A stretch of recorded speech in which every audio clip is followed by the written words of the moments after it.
You're pretty for a dark skin. I want to have babies with your light skin. I wish I had your coolie hair. Phrases like these get thrown around all too often in social circles. At best, they are backhanded compliments. At worst, flat-out insults.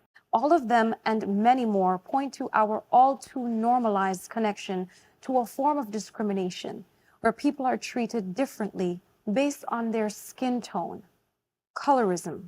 Breaking down this social phenomenon with me today will be Toni Frederick-Armstrong, a woman with an impressive background in history, and she'll be sharing her personal experiences with and about colorism. Where did colorism come from? Why does it thrive so in our culture? And how can we interrogate its negative effects on ourselves and others? Let's cast some light on the real conversation.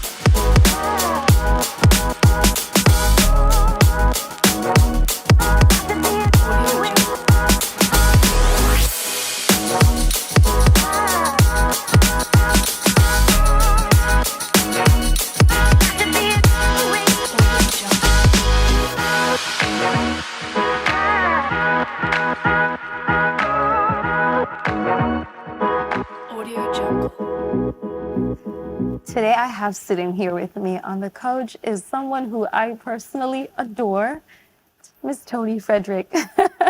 This is a little bit nerve-wracking because I'm used to you being on this side of the couch. That was a long time ago. You were actually one of the first people to ever interview me when I was doing pageants and music, and you've always been such a great supporter of mine and always been so positive and uplifting. Every time I saw you, it was huge hugs and love and just that energy. So thank you so much for being here today. That I just feed off other people, gerbils. And I am, if I can say this as the more mature of the two of us, I'm so proud of the woman that you've evolved into. You know, you knew that that's where you were going, and you had all of that confidence, and you did it. And I'm humbled to be on this side of the couch. So am I. So thank you, by the way, for inviting me. You're welcome. Thank you. Well, we're going to jump right into this because there's so much territory to cover, but we are going to try to get through as much as we can on the topic of colorism. Now, as to what some would say lighter-skinned Black women sitting here, I've had my own experiences with colorism. What have some of your personal experiences been, and where do you think this even all began? Well, let's identify colorism. It's what you said. It's what we in the Caribbean call the light skin, dark skin thing. But it is where within our own community, society, as people of color, that even amongst ourselves, we have this issue of stratifying ourselves based on our skin color. And depending on what it is, that can flip, right? So sometimes it's the lighter skin ones up at the top, sometimes they're at the bottom, and so on. But there's judgment. It's mostly negative. There's judgment, there's dislike, there is pigeonholing, and there is all of the just general discrimination. Discrimination and about shades of brown or shades of black. And it works both ways, might I say. So I don't want it to be that I'm sitting here saying, oh, I'm a victim of colorism because as a light-skinned woman, you know, there's a certain amount of antagonism towards me. Because you can't be victimized. Yes. It's you're the one who feels, so exactly. You're in control of how you feel. But we do get stereotyped. But we do get stereotyped. But I also want to make it clear that it absolutely works the other way as well. But let's talk about the history of it a little bit. I think that's one of the reasons why you guys thought of me, because of my background as a history teacher. It's what I did a long time ago, and it's what I'm doing now. And colorism is absolutely, totally, and unconditionally tied to the institution of slavery. When our ancestors were enslaved on the sugar plantations up the road at Shadwell and Olives and Douglas's and so on, one of the ways that the plantation owners controlled us, one of the many ways, was psychological control. they were far outnumbered. So on an estate, you might have maybe a planter, a couple of kids, a wife, maybe a white overseer, 10 white people, maybe a dozen to 200 black people. And on the whole island, it was that kind of ratio. So you might see, I think I saw statistics for stkitts like in the 1800s, early 1800s, you know, with something like 1,900 whites to 25,000 blacks or something, okay? So how do you control a whole bunch of people who outnumber you?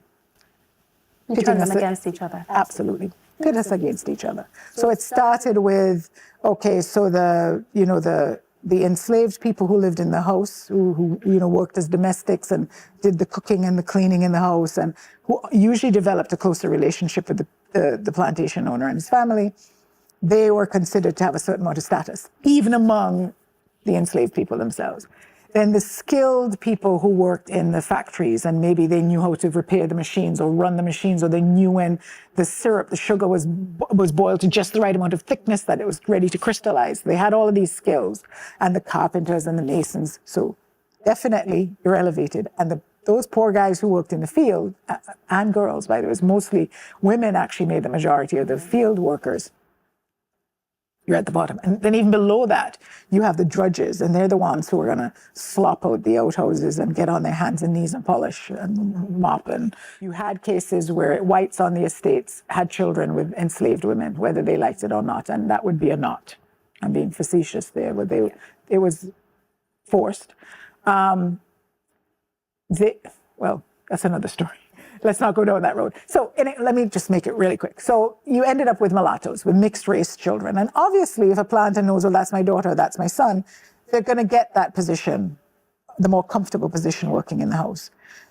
And when they die on their deathbed, they're going to free some of their enslaved people. They're going to say, well, look, that's really my daughter or my son. I'm going to free them and give them a little piece of land or whatever.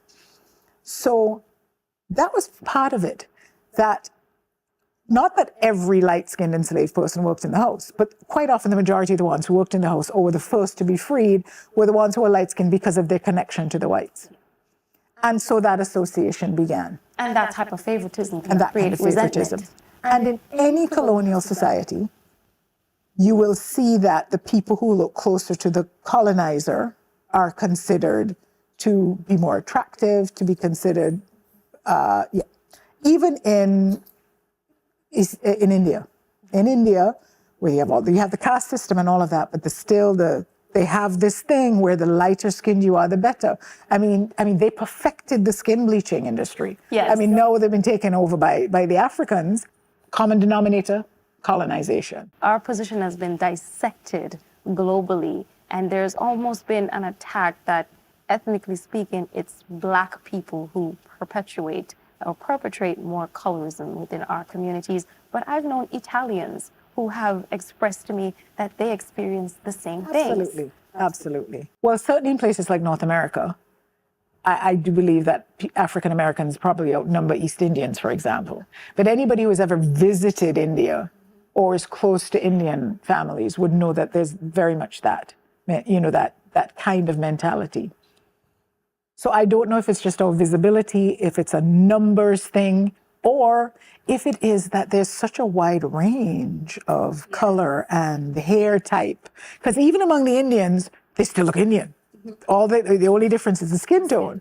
But now with us, darker, a little darker, a little bit more you throw in the African features. So you could be really light skinned, but if your features are more African, you may not be considered as, I don't even want to use the word attractive, but you may not be considered as favored or as having as much status as maybe somebody who's a couple of shades darker than you, but they have the narrower nose and the more European features. So perhaps it's just that we've got all of that going on. It's beyond the skin color. And of course, there's the hair and so on. So it all began then. Sadly, we are the ones more than anyone else who's perpetuating that. We know, and there are people listening right now, we know that within families, there are, especially grandparents, it tends to be the older generation, they're going to favor that lighter. You have a bunch of kids and there's that one light-skinned one. they're going to be favored and pampered and treated That's a the bit. one that's considered more attractive. That's the one that the expectation of doing well in life is placed on. And sadly, they may have more opportunities and more doors open for them because of that. If I say this, they're going to, that's because they know you. If I walked in to a business place in Antigua at exactly the same time as a well put together, polished woman who with darker skin, I suspect they'd come and serve me first. The fact that you can, as a lighter skinned Black woman, recognize that and see the problem in that says that we are heading maybe in the right direction, that it's not something that we're taking as a privilege, because I know I don't. There's always this pretty privilege or light skin privilege. I don't see the discrimination of someone else for me to get ahead as a privilege of any sort. It's interesting because your perspective and mine is the same. I don't feel that I'm different. I don't feel that I'm better. You know, I'm actually almost, I want to say, I feel badly that it's the way it is. I worked in radio for years, and for the first 10 years, I refused to have my photograph on the website, because I knew that things I said on the radio about us and as a people, and we need to get ourselves together, we have a bad work ethic, and all of those things would be taken completely differently if people knew I had light skin, because they would be seeing bourgeois, who does she think she is? Because in the Caribbean, it's a very interesting expression a sociology professor of mine used once, and he said, in North America, money talks. In the Caribbean, money whitens. On that note, we are going to be right back.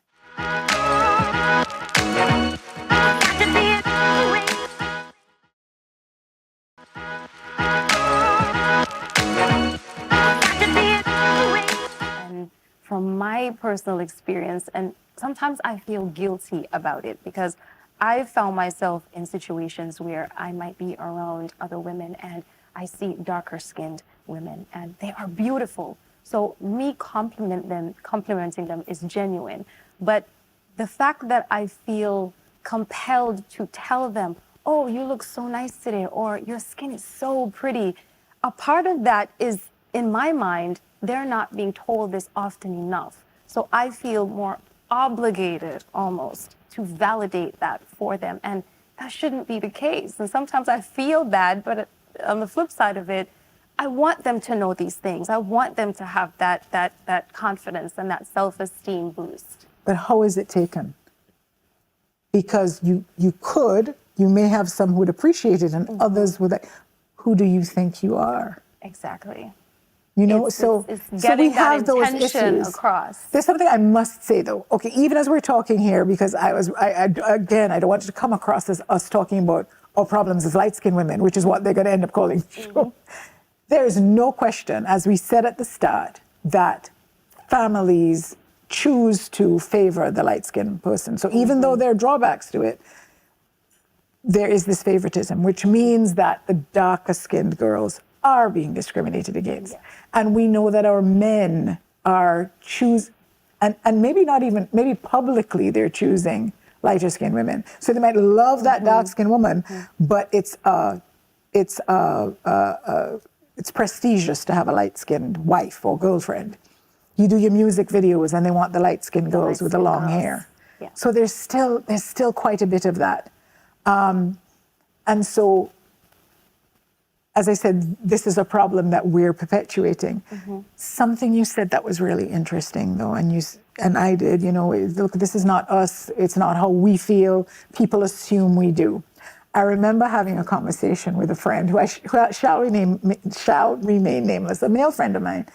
And he said, oh, you know, light-skinned people think that they're better than everyone else. I said, do you think I think I'm better than you and everybody? He goes, no. And I mentioned another male friend. I said, do you think he thinks he's better than you or anyone else? He goes, no. I said, well, how do you know that? He said, well, I know you. I said, exactly. Yes. So you are generalizing because you know people who are light-skinned and don't feel like that. So if we don't feel like that, why are you just labeling all light-skinned people like that? But that's the point, judging people based on the color of their skin instead of who people are. But can I say, inside. There are light-skinned people who think they're better. Yes, absolutely. And so I've met some, right. Which is one of the reasons why I said sometimes I do feel like you it is my responsibility. You understand it, surprisingly enough, my experiences have been when I've done that in the past, it's almost like there's this shock and awe effect because it's almost as if they don't expect that compliment.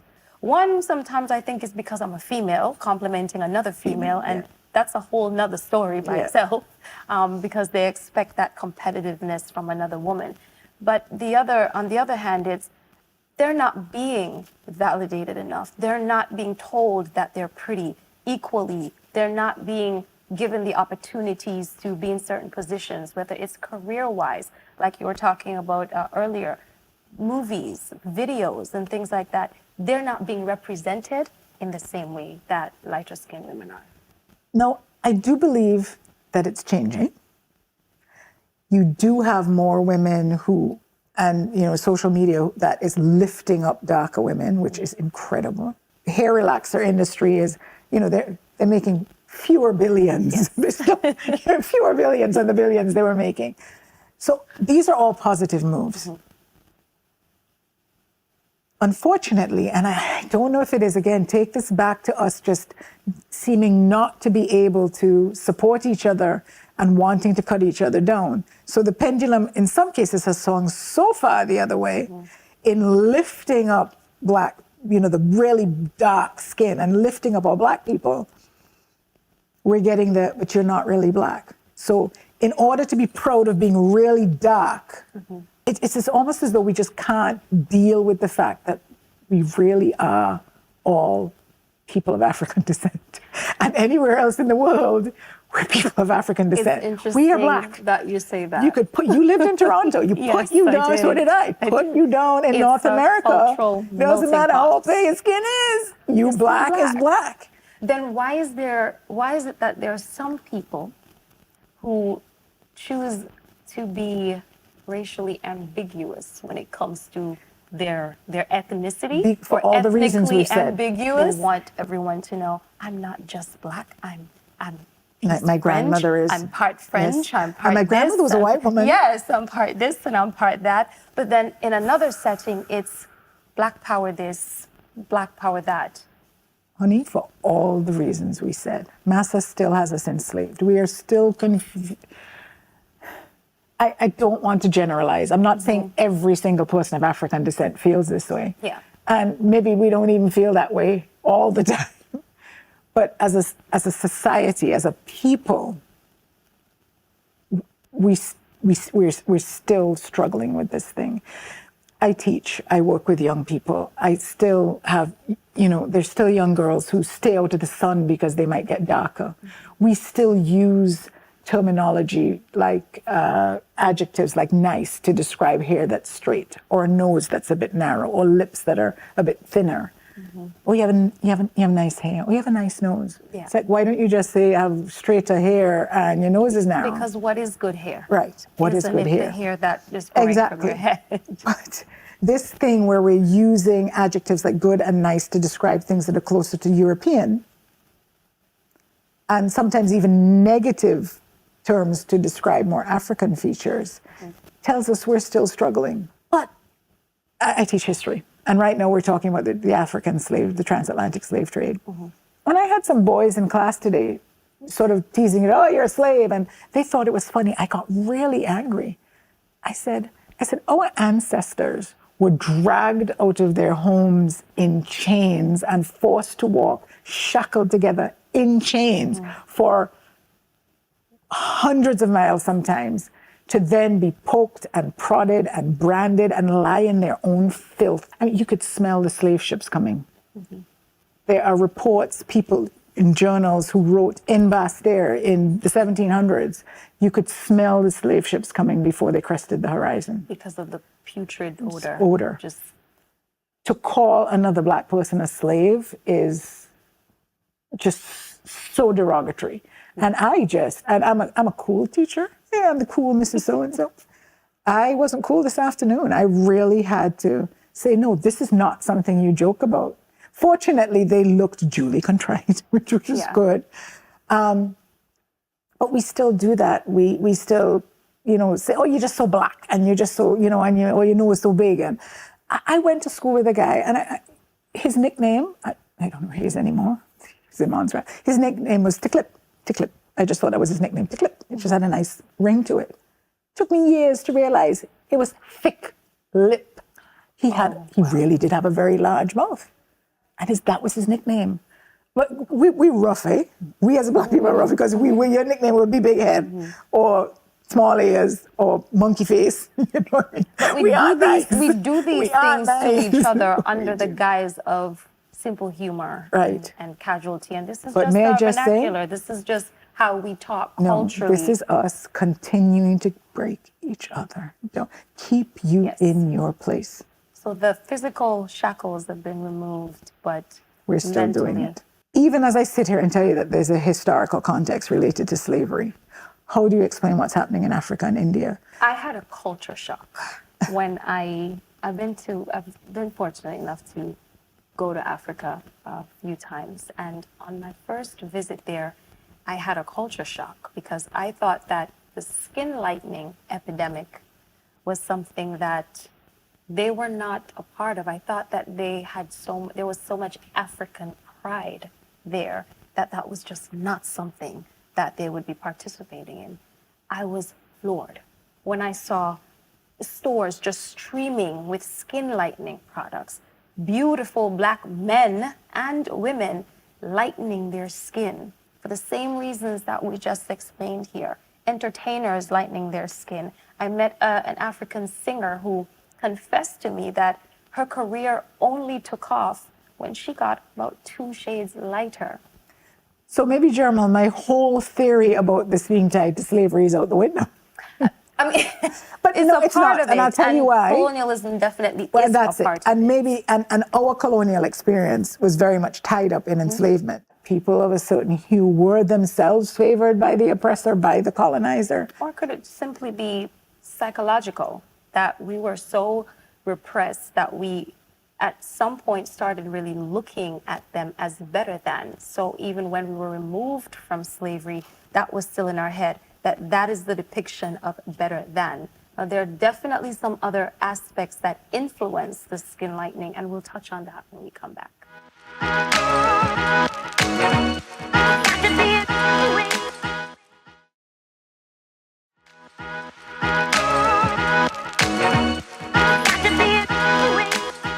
I spoke to children in Africa, and I had an interesting conversation with a young girl. She could not have been any more than 15, 16 years old. And in the conversation, she said to me, "You don't know what you're missing or lacking until someone shows you or tells you that you are lacking or missing something."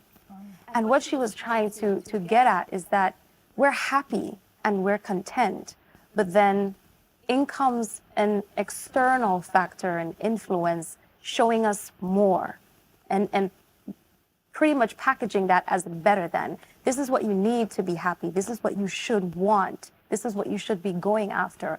And so when you see that and you start seeing that more and more, naturally it's where you're going to be drawn to, because that's where the opportunities are. I'm going to speak to the Caribbean context here for a moment. And I think in the Caribbean, my answer to that would be no. I don't think we needed the outside influence because we were doing it long before we had TVs in our homes. And that is the colonization influence. But you can't dismiss the fact that social media has driven this. But I think social media is also changing perceptions as well, because that same social media has pictures of happy interracial families, and not just black and white. There's a famous one with the very dark-skinned woman and an Asian husband. So Blasian couples and Blasian kids are now the thing. And it's becoming more the norm. I'm always amazed sometimes when, there's somebody you follow on Instagram or whatever, there may be some white woman, and then you see a picture of the husband or the boyfriend, and he's black, or the other way around. It's much more common, and the rest of the world is getting much more used to it. Yet here we are in St. Kitts, still on about this light skin, dark skin thing. So I do believe we're changing, and the same social media that's perpetuating it also has the potential to change it. But I still think there's a lot of stuff that we as individuals need to get out of our own heads. And I don't know, and I don't know how we do that. By continuing to challenge things, by challenging all of the major industries, the beauty industry, the entertainment industry, and we're doing it. We have Black women coming up with their own skincare products. And you're seeing them on the runway. A lot of that is actually because, you know, the designers will say, look, my clothes pop more on darker skin. That is tagged to colorism.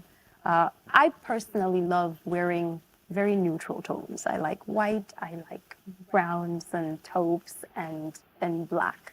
But I would often get, you know, told, why do you dress so white?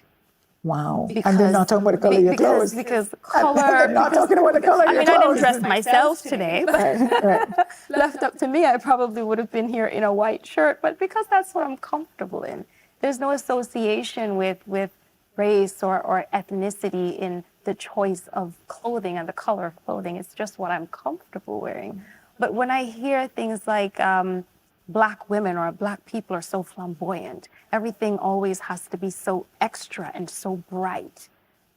That's one of those stereotypes. So sometimes there's such a negative connotation to it. I agree. That even myself sometimes subconsciously I'm like, because there's a negative connotation to that, I'm not going to wear that dress because that's really busy. That's got a lot going on with it. Is that subconscious, or you think you're actually thinking it?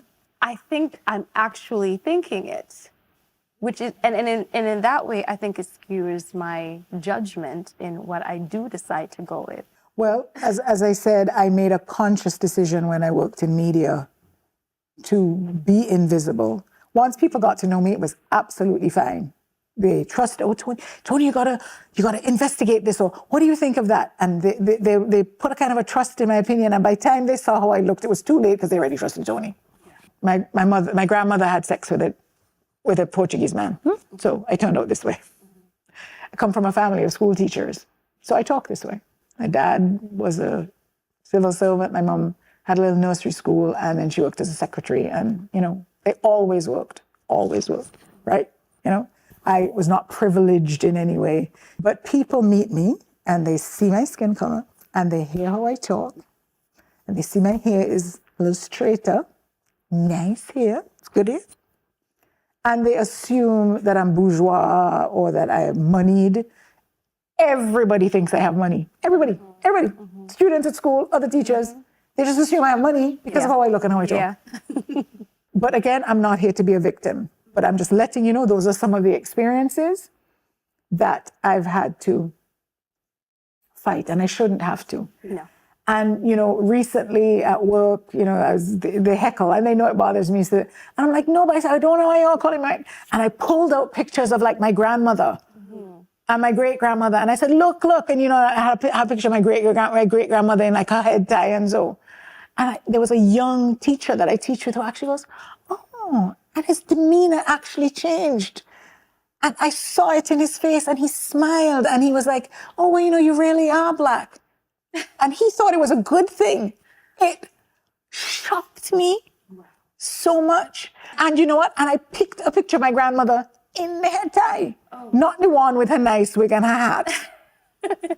But I picked the one that made her look more African and more like a regular woman walking down the street.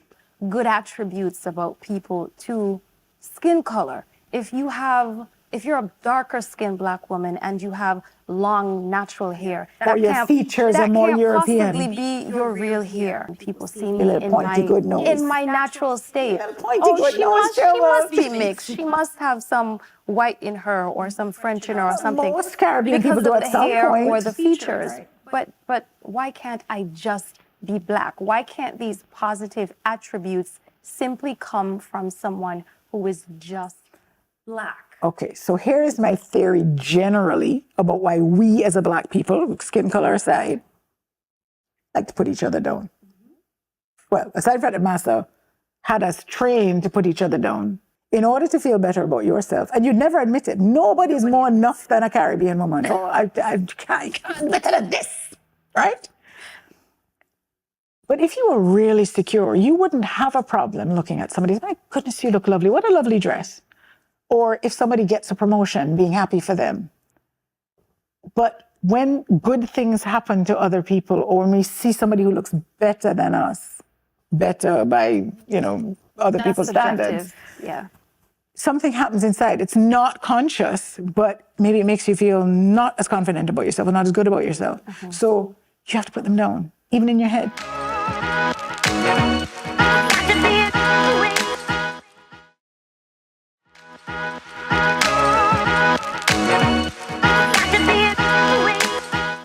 You mentioned because of the way you speak, because of the way you carry yourself, there's this assumption, this preconceived notion that you're somewhat bougie, you think you're better than, you're uptight, you're arrogant, and all of these things. You're stuck up. I feel terrible. Because you know what? I've experienced those same things. And I know a lot of women have as well, even darker skinned women as well, because believe it or not, there are people out there who do have preferences when it comes to dark-skinned women over lighter-skinned women. I've met men who just outright had a disdain for lighter-skinned women and will tell you to your face, I prefer darker-skinned women. And I experienced some of what you were talking about because I choose to carry myself a certain way, because you choose to speak. I don't think that I speak in a way that says, I'm not from one place or another. I think I simply speak clear enough for anybody from any place to understand the way that I speak. Me simply wanting to improve myself, why is that looked down on? Why in society is it taken as, oh, she's acting white? Instead of they're simply trying to better themselves. You expand on your vocabulary, and all of a sudden, because you know a few extra big words, people think that you think you're better than them, instead of just thinking that she simply wanted to be better than who she was yesterday. So I'm going to ask you a question. Why does improving your vocabulary and speaking standard English, why is that bettering yourself? I'm going to be honest. I knew that there was a larger world out there to see and to experience and to explore. And I always wanted that for myself. I'm challenging your use of the word bettering. I watched my mom work really hard and not be able to see the world and do much. And I wanted that for myself. And when I first moved to Toronto, for about a year and a half, I got this. Every time I would say a sentence, huh? What did you say? Pardon me? Can you repeat that? And over time, I just naturally started to, and I was a singer as well.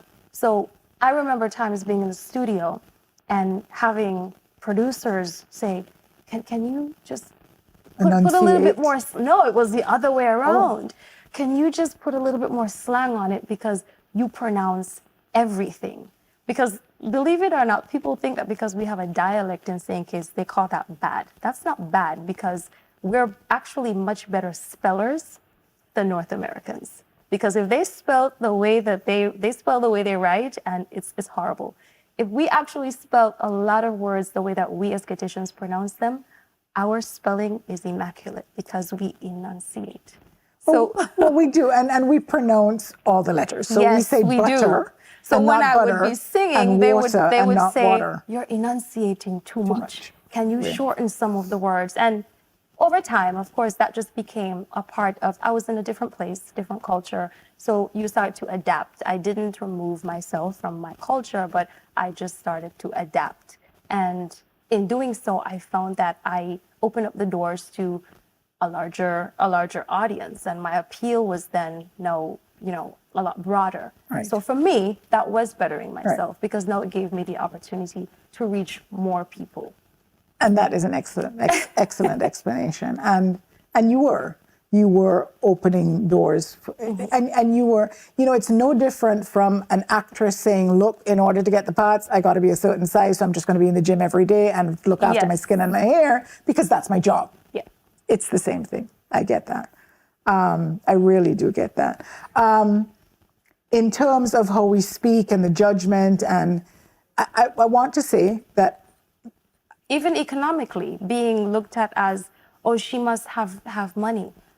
You're like, Well, why? Well, it's what we said, that there's the perception that if you speak a certain way, you have a certain level of education. Definitely in the Caribbean, if your skin is a certain color and you have the other stuff, so it's a certain color and you speak a certain way and you dress a certain way, then you are being judged and you fit a certain stereotype. There's an association with success and privilege. Exactly. But the same can be said for people who are darker as well, because if you're darker and you speak a certain way and you carry yourself a certain way, you're going to be categorized that way or judged that way. But why is that one taken more by surprise, though? Why is it that when these attributes come from a darker skinned woman, why are these attributes taken as a surprise? For all the reasons we said, an expectation almost that a person of a certain hue or is going to belong to a certain socioeconomic group. And I mean, that plays out generally because more often than not, the mulattoes, at least the mulatto families and the white West Indian families, would have, generally speaking, been descendants of landowners and merchants and people with money. So it wasn't unusual for the people who had money, even in my mother's time, 50 years ago. Generally speaking, the moneyed families, the old moneyed families, would have been white even, or what we call second white, and then light skin. Nowadays, but you would have always had families that were browner, but more often than not, that was what you saw as your higher socioeconomic group. So that's just something that's ingrained in I think, in West Indian people's heads. So there's definitely that. I want to talk a bit about language. I'm a stickler, by the way. I am the grammar police, right? I am learning to relax and try to accept the fact that what we used to call bad English is not bad English, honey. It was supposed to be called Creole, but no, it is. I don't mean to be dismissive at all. It is an actual language. It was derived from people who spoke many different African tongues, taking the little English that they could find and piecing it together. Apparently, it has an actual structure linguistically. And so linguists are trying to tell us, you know what, it is a language. It's a Creole language. It's born in the Caribbean. And there are even people who are linguists who are saying, you know what, you actually should be teaching ESL. You should be teaching English as a second language to people whose first language is Creole, because it's a different grammatical structure and so on to what we call the standard English. And that's why you sometimes have the struggle. You can have people up, on a platform or on a radio or whatever, talking with the right enunciation and tone and whatnot, and then you hear the verbs all over the place, what we call the green verbs. But that's part of the challenge, because their first language is actually not standard English. But we'll have to save that conversation for another time. Except to say that all of that is associated with the colorism thing and the judgment and who is considered to belong to a certain socioeconomic group. So to be judged there, you've got to check all the boxes. And as I said earlier, in the Caribbean, money whitens. So if you're dark-skinned, but you have the language and the money and the education is key here too, then you can be considered to be up there. If you're not as moneyed, but your skin is light and you got the good hair, you could kind of slide across that. So all of those are the kinds of things that we're still struggling with, that we're still challenged by, that you just mentioned education. We're still judged for. So I think that's probably where some initiative can be taken. I think that for myself, what I would love to see, or where I would love to see the initiative start for this to get better, is with us, with ourselves, and improving on our self-love, our own self-care, appreciating just... You're talking about individually or our love of our people? Well, it has to, you can't love other people until you first learn to love yourself. And then there's some fairness to that as well. After you've established that love for yourself, then emitting that onto others. And then having some fairness and empathy where that's concerned. There's this concept of pretty privilege if you look a certain way. And it can be associated to colorism as well. If you look a certain way, if your hair is a certain way, if you come from a certain family, your skin is lighter or darker, if that's your preference, you get treated better than someone else. And I think that instead of people taking advantage of those positions should be challenged. If I'm standing if I walk up to a line and there was someone of a darker skin tone standing in front of me, but you're going to let me pass her because of your preference, then it's up to me to put you in your place and let you know that what you just did was wrong. And I've done that, by the way. Not to take advantage of that. But we live in a society where that is rampant. People do take advantage of that, and they're almost proud of it. Yeah. They brag about this pretty privilege.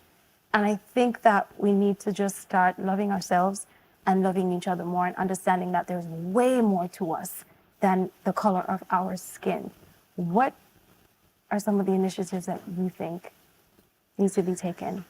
Well, I think a lot of it, well, for me personally, I hope that teaching and working with young people means that I'm making little inroads every single day. It means that I always challenge the use of the adjectives nice and good for features.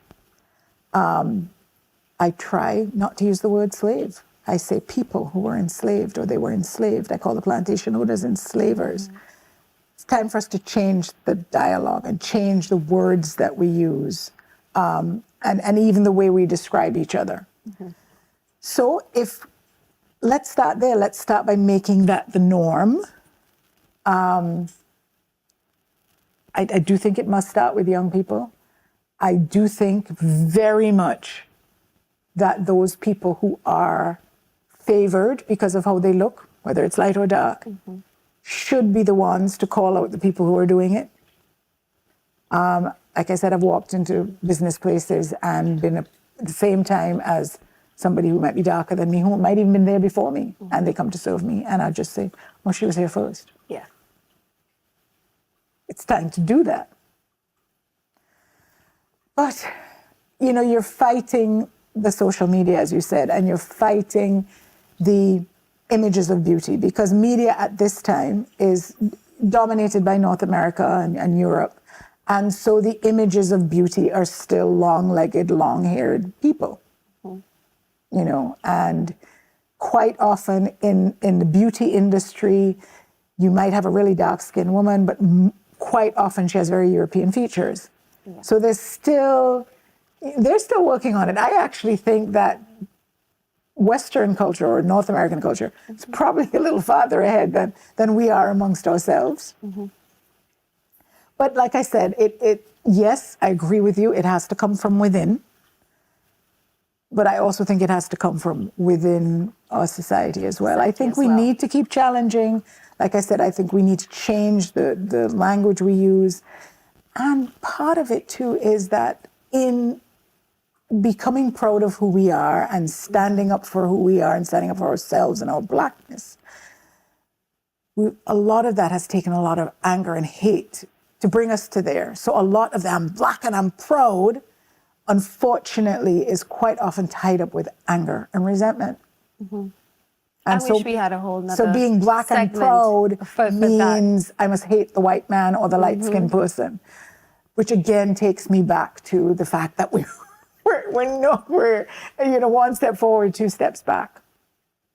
I don't think we can have one conversation about it because I don't. No. And I don't think there are answers. This is definitely a start. And for that, I am thankful that you are here today and that you allowed me the opportunity to have this conversation with you. I will... And thank you for inviting me. ...say one final thing before we go, and this is just for everyone listening.